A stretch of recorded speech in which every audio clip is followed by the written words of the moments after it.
අපි කියනවා අඬුවට පඹයෝ ඉන්නෝනේ වගා බිම්වල දැන් මහපාරි. ගොවියගේ උපකරණ තියෙන්න ඕනේ මේ වෙලාවේ ගොවි බිම්වල දැන් මහපාරි.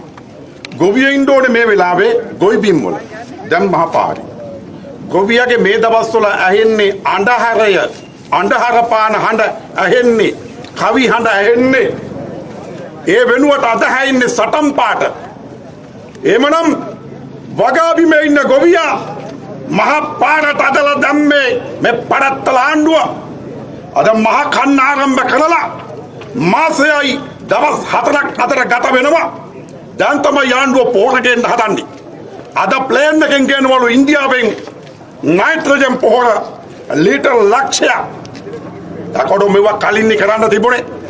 දැන් කලින් ගෙනාව පොහොර ඒ ගෙනාවේ රසායන පොහොර MOP පොහොර බණ්ඩි පොහොර රතු කුඩු පොහොර ගෙනාවේ. ඒ රතු කුඩු පොහොර අද ගොවියට මඩ පොහොර විදිහට මේ ආණ්ඩුව දෙනවා. ආණ්ඩුව කියනවා කාබනික පොහොරලු. අපි කියනවා කාබනික පොහොර නම් ඒ වගේ ඊට අදාළ සංයුතිය බැක්ටීරියා ශුද්ධජීවී ක්‍රියාකාරීත්වය ආක්‍රමණශීලී බීජ තියෙනවද? ඒකේ නයිට්‍රජන් ප්‍රතිශතය ෆොස්ෆරස් පොටෑසියම් කොහමද? මෙන්න මේවා පරිශනාත්මකව විද්‍යාත්මකව පෙන්වන්න කියලා අපි ආණ්ඩුවට කියනවා. අද ඉන්දියාවේ විශේෂයෙන්ම ගුවන් යාන වලින් ගෙන පොහොර ඒවා කාබනික පොහොරද කියලා පරිශනාත්මක ඉදිරිපත් කරන්න ඕනි. එහෙනම් අපි ආණ්ඩුවට කියන්නේ දැන් 4 ගාතෙන් යනකර තියෙන්නේ. කරුණා කරලා වැරදුනා කියලා පිළිගන්න. ඔය රසායන පොහොර දැන් ගෙනාවත් ගොවියා විරුද්ධ වෙන්නේ නැහැ. ඒ නිසා නංගි පෙන්නලා අක්ක දෙන්න ලෑස්ති වෙන්න එපා. ගොවියට ඇත්ත කියන්න ඇත්ත කියලා මෙන්න අපි අන්න වැඩේ අන්න අරලා තියන්නේ. දැන් මෙන්න කරන්න දෙයක් නෑ. අපි රසායන පොහොර ගේනවා ටික ප්‍රමාද වෙයි. ගොවි ජනතාව නිවසන්න අපි මේ ප්‍රශ්න විසඳනවා කියලා ආණ්ඩුව ස්වයං විවේචනාත්මකව මේක දකින්න. එමෙතිපත් වෙන්න නිහතමානී වෙන්න. අපි කියනවා මේ සටන මෙතන නතර වෙන්නේ නැහැ. අද ගොවි ජනතාව පාරට බහිනකොට ඒ සටන් වලට අපි නායකත්වය දෙනකොට කෘෂිකර්ම මැති මහින්දානන්ද අපට බරපතල චෝදනාවක් එල්ල කරනවා පෞගී දවසේ. අද ඒකට අපි උත්තර දෙනවා. මහින්දානන්ද කියනවා මේ නාමල් කරුණාරත්න පොහොර සමාගම් වලින් සල්ලි ගත්තලු. සල්ලි ගන්නවලු. මම අහනවා මේ ගොවි ජනතාවගෙන් ඔබ එක පිළිගන්නවද? නෑ. මේ තමයි ගොවියාගේ හඬ.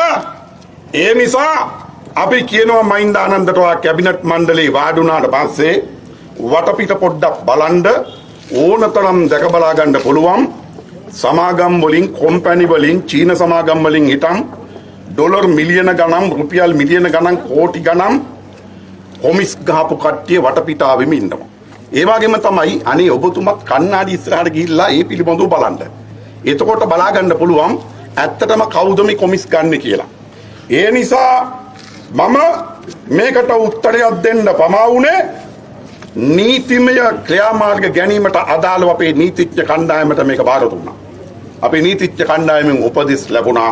ඒ අනුව අපි කියනවා මහින්දානන්දට වන්දි ඉල්ලලා අපට කරපු අපහාසයට අපි අනිවාර්යෙන්ම ඔයාට නඩුවක් පවරනවා. ලබන සතිය වෙනකොට ඔයාට එන්තර වාසිය වෙනවා. එන්තර වාසියට ඔබ දක්වන ප්‍රතිචාරය අනුව අනිවාර්යෙන්ම ඔබට විරුද්ධව නඩුවක් පවරනවා. මහින්දානන්ද අන්න එදාට උසාවියේදී ඔබ ඉල්ල කරපු චෝදනාව ඔප්පු කරන්න.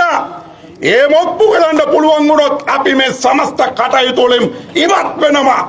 ආබයි පුතෝ ඔබට මේක ඔප්පු කරන්න බැරි වුණොත් මහින්දානන්ද ඔයා ඇමතිකමෙන් විතරක් නෙමෙයි මන්ත්‍රීකමනොත් අයින් වෙන්න ඕනේ ඉල්ලාස් වෙන්න ඕනේ කියන අභියෝගය මහින්දානන්දට මේ වෙලාවේ අපි එල්ල කරනවා. අපි බලාගමු උසාවියෙන් මේ ගොවි ජනතාව වෙනුවෙන් බෙල්ල ගහලා ගියත් අපේ සටන නවත්තන්න අපි ඉදිරියට යනවා මිස පස්සට යන්නේ නැහැ කියන කාරණේ ආණ්ඩුවට අපි මතක් කරනවා.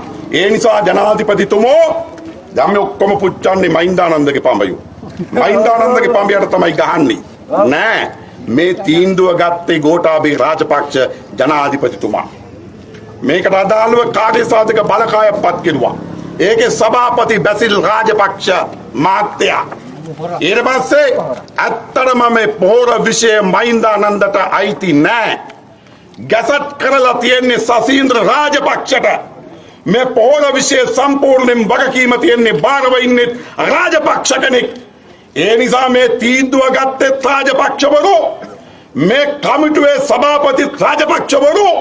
පොහොර බාර ඇමතිත් රාජපක්ෂවරු. ඒ නිසා රාජපක්ෂවරුන්ට අපි කියනවා මේ ආණ්ඩුවට කියනවා ඔහෙලා මේ තකතිරු තීන්දුව ගත්තා. තීන්දුව අරගෙන අද ගොවියා පාරට බස්සලා තියෙනවා. බැසිල්ගේ මූලිකත්වයෙන් පත් කරපු කමිටුව අසාර්ථකයිද? ඒක හින්දාද දැන් දවස් 3කට කලින් ජනාධිපතිතුමෝ ආයසරයක් ඔබතුමා මෙහිම කමිටුවක් පත් කළේ. කමිටු. ඒගොල්ලෝ කමිටු පත් කරනවා.